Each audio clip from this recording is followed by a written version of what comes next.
Mike Lindsley back with you here for an ML Sports Take. It's brought to you by Stanley Law Offices and Welch and Company Jewelers. Please like this video and subscribe to my channel. The Bonnies get it done at home, 89-76 over St. Joe's. And, a few things from this game. I thought that St. Bonaventure's determination and will on the offensive side of the ball to kind of get things right. This has been a really hard month. I don't have to tell anybody here watching and listening that. I mean, this has been a brutal stretch here in February, but the ball movement and the placement of people and moving without the ball, the balance of venting inside and then getting, the guards, the penetration, the kicking, just the overall flow of the offense and different plays you could tell that Schmidt was bringing out to the basketball court, I thought were really, really effective in this game. And look, I realize that St. Joe's isn't that great either, but, look, these teams, St. Joe's is 13-6, 7-10 in the conference. Bonaventure is 14-16 and 8-9 in the conference. It's not that different. While Joe's isn't that good, Bonaventure's had their struggles as well, is what I'm getting at. But you still have to play the team across from you, and I thought Bonaventure came to play. I thought they were focused, determined, and they wanted to really right the ship offensively, and from all of that, the Bonnies were able to get to the free throw line a ton today. They went 30 times, right? Or, well, not 30 times, but they shot it 30 times.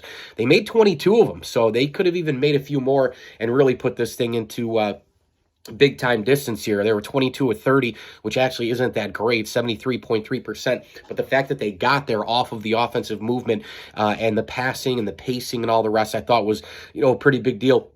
Obviously, Daryl Banks III, he went 12 for 15 from the free throw line. Had a really good shooting game at 10 for 18. He went for 36 today. It was just one of those days where Banks can just go off. And I still feel like Bonaventure can make a run in the A10 tournament, maybe because of Banks. He's just that one prototypical March guard who can take over a game and get it done. He gives you reason there that maybe they can do it, and be dangerous. I think this game was also about kind of getting things together and kind of trying to see if they can gather back some of that focus that they had, 3-4 weeks ago. When we started listening to people talk about, it's getting into February, this is the best time for Mark Schmidt, and this is what happens. And then, Bonaventure hit the slide a little bit. They're kind of trying to recapture some of that magic that they had before this slide. Venning, really, really good game for him today. Farrell was outstanding. I think Moses Flowers right now, you could make the argument, I'm not saying he is, but you could make the argument that right now today, he's the best player on the floor when you combine his defensive ability and his ability on the offensive end to penetrate and get to the 10 or shoot the three-point shot. He's really a threat from everywhere.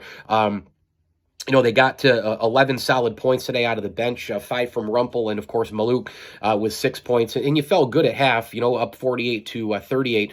Then Bonaventure really, really poured it on until St. Joe's kind of clawed back in garbage time. Kyrell Luke, it was a tough game for him today, but Rumpel got a lot of minutes today, 25 minutes in total. And the other part that I thought Bonaventure was really, really great in was, and I understand St. Joe's isn't a great rebounding team, but St. Bonnie, I thought, attacked the glass early, and they ended up out-rebounding St. Joe's 31-23.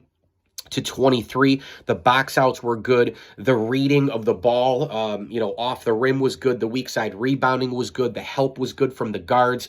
It was really an outstanding rebounding game collectively. No one player really had an amazing, amazing day with the rebounds. It was, just 4 here, 2 there, 3 here, 4 there, 3 there. But, it got the job done for sure. And, let's face facts. We've all been frustrated, right, the last few games here. And it just felt good on a Sunday afternoon to watch the Bonnies, watch them play well. I don't care who's on the other side. Send that flapping bastard Hawk back to Philadelphia where he belongs, and St. Bonaventure gets the win. It's been a real struggle, man, since that Dayton game on February 4th, and the Bonnies were, starting to get hot, we thought, right? They go into VCU and win. They stay down in Virginia. They beat Richmond on the road again. They beat Dayton at home, a 68-59 game, probably their best win of the year. But then they lose 5 games in a row. They lose to LaSalle. They lose a close one to Duquesne. They get blown out at Fordham. They lose the OT game to GW after tying it up, with that Cairo Luke shot at the buzzer. They lose to Davidson, wasn't close.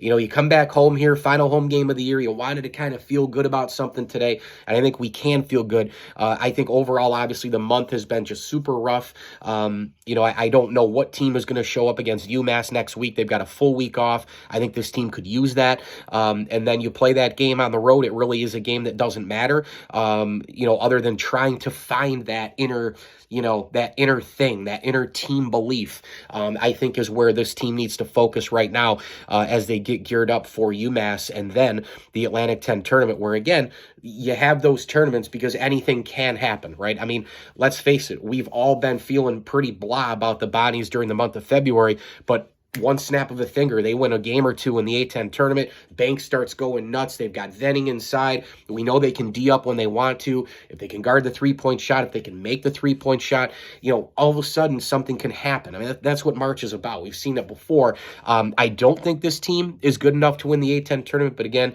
crazier things have happened. But as far as today goes, I think we were all ramping up for this game. 5-game losing streak. Let's just get a Sunday afternoon win, man, and feel good about ourselves and feel good about this basketball team with 1 week to go here. And then, of course, as you can see, we get them winning today. And the Sabres are hot as a pistol after they won 2 in Florida and then again today in Buffalo, beating Washington. Dylan Cousins with the hat trick. So really good day for me. A good Sunday afternoon. You very rarely get it where your teams win multiple times on one day. And today we got it if you're a Bonnie and Sabre supporter. Please do like this video and subscribe to my channel. Hey, I wanted to share something with everybody.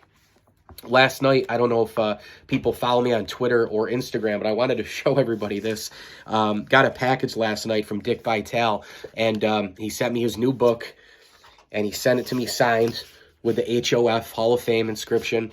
And great work with you. Oh, great working with you, because I worked with him for the Syracuse-Duke game. And then he sent me this really cool note as well.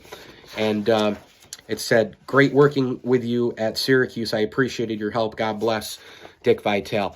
I got to tell you, it was an honor to meet him. He's the best dude ever. There's no better human being on the planet than Dick Vitale. And he's a big Bonaventure. He loves Bonos. I talked to him about Bonaventure many times. I've had him on my show. And then I talked to him a little bit at the Dome about the Bonnies as well. He knows all about our guys, Woj, Vac, all the many more famous people than me, Donna DeTota, etc.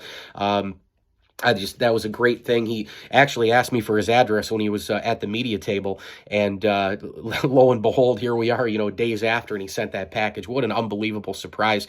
But I donated last night $30 to the Pediatric Cancer Research Fund through the Jimmy, the V Foundation. So I'm asking everybody out there on behalf of Dick Vitale, even if it means going to the website and just putting, $5 into the jar, please do so. It's for a great cause.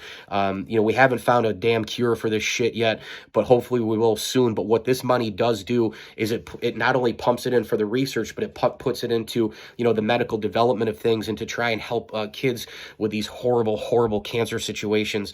Dick Vitale was trying to raise money, for the Syracuse-Duke game for a little girl and her family who had just passed at 10 years old. It's just gut-wrenching.